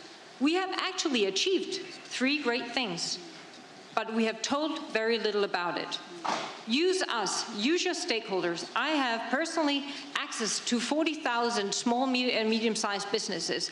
I am happy to tell the story, I do, but let's make common target here in this forum on how many did we reach and how did we tell the story. Thank you. Elvire Fabry. Good morning, thank you. I've got 2 questions, but they're very brief. First, I would like to go back on greening ICT. What concrete cooperation and coordination mechanism do the US and the EU intend to implement so that greening ICT is more than a slogan, and that EU and US actions in this field become a global benchmark? The first question. And the second one has to see with green subsidies. There is obviously great potential for raised subsidy and trade tensions as each side intensifies its direct support programs for the green transition. So while clean energy and technology subsidies are being challenged by WTO subsidy rules, how can we ensure that the EU and the US use the TTC to initiate discussions on the adoption of common principles and disciplines for green subsidies and manage the trade challenges related to green subsidies in international fora? Thank you very much. Jason Oxman from ITI. Thank you very much. And my question is related to technology standards. As Vice President Dombrovskis noted, industry-driven technology standards are enormously important. And I want to ask a question about how we can work together on those technology standards. Mais d'abord, un petit mot en français pour... A brief word in French to thank our friends in the French government and the French presidency for hosting us here today. Standards are actually very active within the EU. The EU itself supports ETSI and CEN and other related standards bodies. Secretary Raimondo's marvelous Commerce Department has within it NIST, more than 100-year-old organization that works on technology standards. So my question is, how can we work with the technology industry, which is very standards focused? ITI, in addition to being the technology industry's global trade association, is also an ANSI in the US and IEC in Europe, accredited standards body that works on technology standards. How can we move forward with the TTC in partnership with industry to help drive forward voluntary standards, particularly in the face of, shall we say, countries that don't necessarily share the values of the US and the EU, that may be pushing localization policies and country-specific technology standards that may not support European and US values? Thank you very much. Thank you very much. If you want, maybe one of you. Well, actually, these are the discussions that we've had. So it's really difficult to summarize them because I think you capture it really well. We have signed today what we call they're already starting abbreviating it, the Strategic Standardization Information Mechanism. And the point of this is basically to have, the merger between a war room and a spreadsheet that tells us where to focus in order to do the standardization work together. But the first part of that is knowing where does it take place, who's entering precisely, who are the businesses, the people moving in to set these standards. And that goes for green technology standards, obviously, as well. On the point of green subsidies, we have touched upon green procurement, because that has to be done well. There's a lot of potential, but it cannot be seen as a new version of protectionism. Telling anyone else that only we in a very close circle can actually trade with one another because we're the only one to have these very high standards. It needs to be done in a way so that the procurement market is still open, so that green procurement is for real. And I think that's also a way of addressing the question of green subsidies. And last but not least, we have agreed on sort of principles to prevent subsidy races. That subsidies, they need to be only if necessary, proportionate, also to the private investment, and appropriate. And if it turns out well, here we are focusing on semiconductors. I think, of course, this is something that we can discuss. Well, could it work also in other areas, in particular to create more transparency? So I think there is a lot of food for thought here. In particular, I think we should take it as a challenge. How to take greening ICT from a slogan to something in real life. Because there will be no fighting climate change without digitization. But then, of course, digitization will have to be so much more resource efficient than what we see today. And that is from the very first minerals are mined for the chips to the electricity that goes into driving our computers and our clouds and our server parks. Thank you. Yeah, that was a fantastic summary. The only point I would add on to is, Cecilia, your comment about communication. And today we have begun that discussion. TTC, although for some of us it feels like it's been around for a long time, we're 8 months old. This was our second meeting. But we had an extensive discussion this morning around how do we brand TTC? How do we communicate about TTC? And your point is an excellent one, which is how to use the stakeholders to broadcast the message as well as getting information from you. So rest assured, it's on the docket, and we'll be reaching out to each and every one of you to reach out to your networks to broadcast what we're doing. Thank you. Thank you. We're concluding now, so we can have time for the presser. Any additional remarks from anyone? If not, thank you very much. No, we need to say thank you again. We cannot end this without saying thank you once again, because everyone has come here. The working groups have delivered to enable this. We now have the work scoped for us until the next TTC. We're very much looking forward to the invitation, but I think we should really thank our French hosts for this organization. Thank you.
Ok, c'est bon.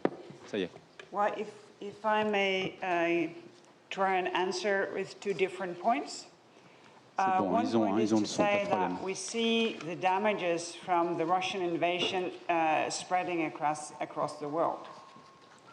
I think a very good illustration of the fact that the war in Ukraine is not a European issue, it's indeed a global issue. And as you will see, the Trade and Technology Council has been really effective in the speed of sanctions, the depth of sanctions. We also, because of the work that we do together, see that there is more that we can do together to counter a false narrative in countries outside of Europe. For instance, about the reasons for food insecurity. The truth about food insecurity is that tons and tons and tons of grain are prevented from leaving Ukraine because of the war that the Russian invasion waged on Ukraine. And of course, we need that narrative to spread. And we agree to find ways to cooperate on this so that we can get the facts right and that people can actually get the real story. Second point, when it comes to information, is in another part of the work we do, and that is, of course, when it comes to platforms as such. We have separate legal systems, we have separate ways of dealing with things, but we will continue discussing how regulation is done with due respect to the differences. And that has nothing to do with freedom of expression, that has to do with the fact that the world is aligning on tech regulation as such. So I think it's really important to keep an open mind on this and to see what we can produce on ground when it comes to what we consider foreign interference with disturbed facts on ground also outside of Europe. All right, the next question goes to Margaret Spiegelman in Inside Trade. Vice President Vestager, you spoke just now about seeing, you said part of the green subsidies conversation has to do with green procurement. I was wondering if you could speak more about that. And more specifically, there had been language in a previous draft statement around the two sides potentially refraining from trade defense measures for green products. And I was wondering if you could please speak to sort of where that conversation specifically stands, and if on the U.S. side, perhaps the U.S. statutes around trade defense mechanisms would make such a pledge difficult, or if you could speak any more about what the challenges are and where you see the direction forward on that. Thank you. Actually, I think this is more for Valdis on green procurement and trade defense, if you would take this. Thank you, Margaret. Good afternoon, everyone. As regards this question of green public procurement, so we basically to agree to share best practices, in a sense to set a mapping of best practices, to share our policies in this area, because indeed, as you noted, if the green public procurement is done in a proper way, this can be facilitating the green transition. It can facilitate take-up of green technologies, reduce emissions. If it's done in a wrong way, it can be actually a tool for protectionism. That's why it's very important that we are comparing the notes. We are looking what are the best practices in area of promoting of this green public procurement, and do it in a way which is non-discriminatory and does not disrupt transatlantic value chains, and that we promote the same approach internationally.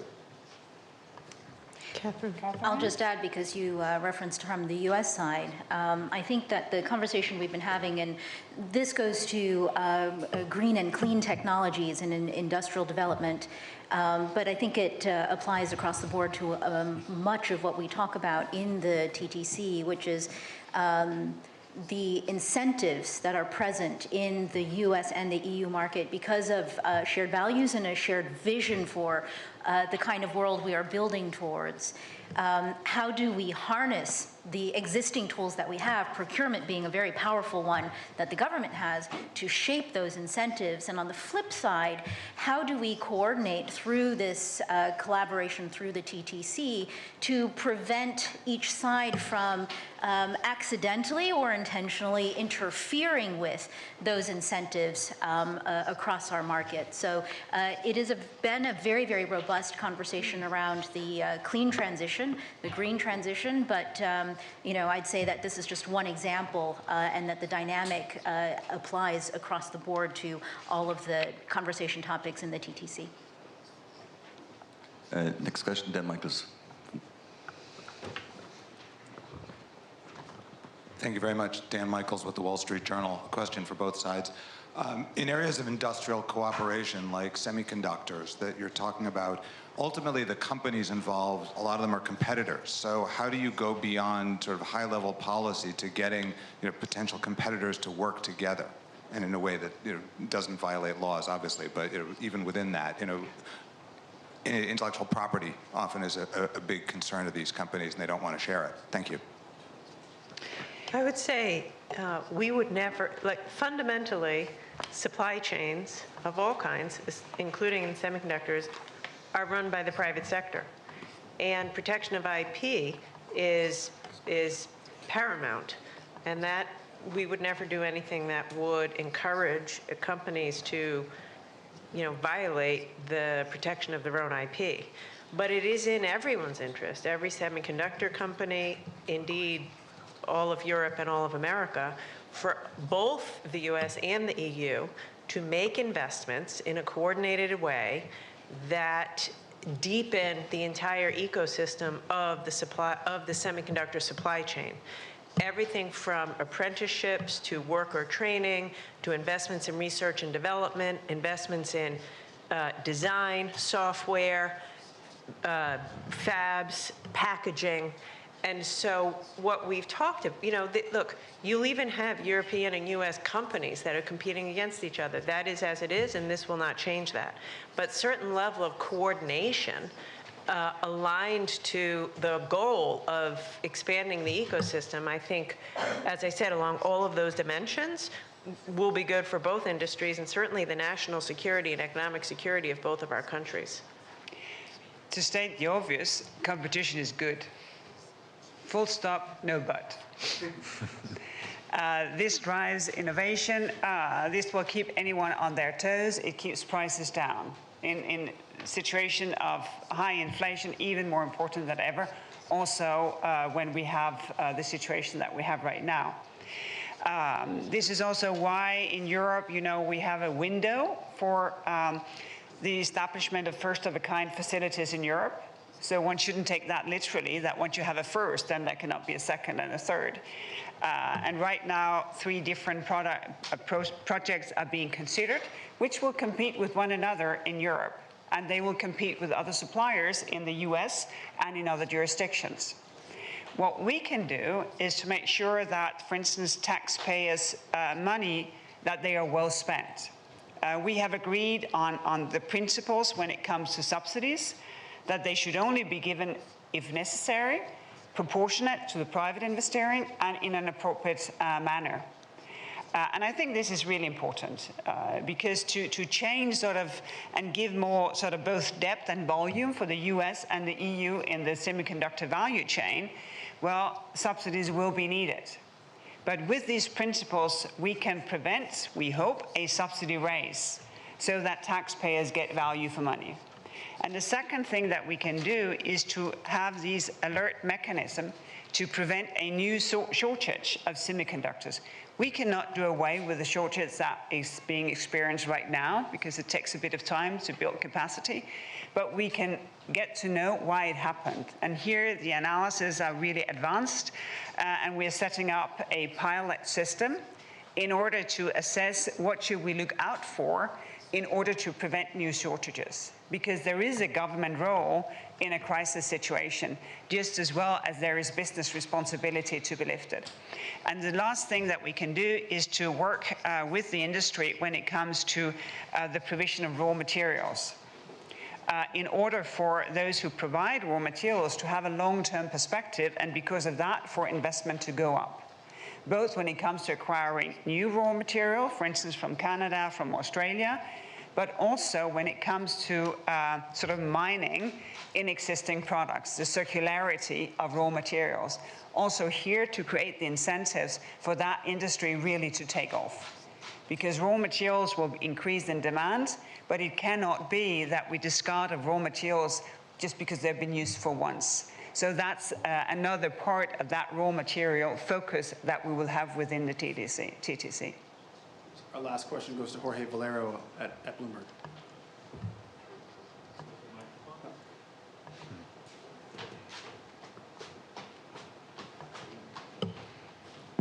Thank you very much. Jorge Valero with Bloomberg. I have two questions. The first one is whether you consider that the TTC format should focus on fewer topics to achieve more concrete results, because of course there are many calls for deeper cooperation, more dialogue, but when it comes to specific results, maybe there could be space for more progress. And secondly, whether you will consider that there should be a more forceful response to non-market economies like China, taking advantage of this format. Well, maybe to respond to the first question, what we agree is that the TTC should remain a flexible and agile format, that we are able to discontinue some discussions if results are reached or for whatever reasons we are not making progress, and we are able to introduce new work streams which are of high relevance. Like, for example, now in this TTC we are introducing a new work stream dealing with food security issues, which had become very topical following Russia's invasion against Ukraine. So I would say it's not so much a question about narrowing down a TTC, because what you see here is only principles, but there are 10 working groups, there are working group co-chairs, there are lots of people actually working in those various work streams and delivering results, and that's important. And indeed, so when we talk about Trade and Technology Council, it covers actually quite a broad range of different policy areas. And I think if we are able to deliver across those policy areas, there is no point in narrowing down. And this focus on non-market economies is very much there since the very beginning, notably if you look, for example, on our cooperation on global trade challenges. And I would say now the war in Russia has focused once again, for example, of making sure that advanced sensitive technologies are not getting into countries of concern like Russia. So this is a whole work stream which we were able to develop very fast, actually, thanks to the prior cooperation in TTC. Thank you. Yes. I would just echo that. I mean, already in 8 months, the TTC has shown both results, concrete results, and allowed us to push back against the horrible behavior of non-market economy in Russia. I mean, frankly, the export controls that we together are imposing on Russia along, in consortia with 37 countries is a direct result of the groundwork that was laid here at the TTC. A working group of the TTC is coordination of export controls, and because of that work, we were able to immediately come together and hammer Russia with extreme export controls and essentially cutting them off from all the advanced technology that they need to conduct their military operation. And that's just one outcome of the work of TTC.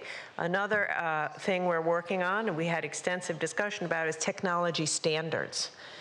We talked extensively today and signed an agreement about how we're going to work together to align our technology standards in a way that's consistent with our democratic values. Non-market economies, if